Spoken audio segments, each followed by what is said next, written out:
Doctor doctor ಯಾಕೆ ಯಾಕೆ ಏನಾಯ್ತು? ನನಗೆ ಮದುವೆ ಆಗಿ 1 ವರ್ಷ ಆಯಿತು ಡಾಕ್ಟರ್. ಗಂಡು ಮಗುನ ಹೆಣ್ಮಗುನ? ಗಂಡು ಮಗುನ ನಾನೆಂತ ಡಾಕ್ಟ್ರೆ ಮದುವೆ ಆಗಲಿ, ಆಗಿರೋದು ಹೆಣ್ಮಗುನ. ಇಷ್ಟಕ್ಕೂ ಏನಾಯ್ತು ಹೇಳಿ. ನಮ್ಮ ಹೆಂಡತಿ ನೀಟ್ ಮಲಗಿರೋಳು, ಇನ್ನೂ ಎದ್ದಿಲ್ಲ. ಶವಾಸನ ಹಾಕಿರ್ಬೇಕು ನೋಡು. ಉಸಿರು ಬೇರೆ ಆಡ್ತಾ ಇಲ್ಲ, ಏನಾಗಿದೆ ಗೊತ್ತಿಲ್ಲ, ಬಂದು ನೋಡಿ ಡಾಕ್ಟ್ರೆ.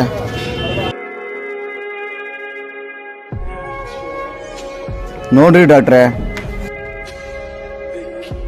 ನನಗಿರೋದು ಒಂದೇ ಹೆಂಡತಿ, ಕಾಪಾಡಿ ಡಾಕ್ಟ್ರೆ. ಎಲ್ಲರಿಗೂ ಇರೋದು ಒಂದೇ ಅಂತ ಹೇಳ್ರಿ.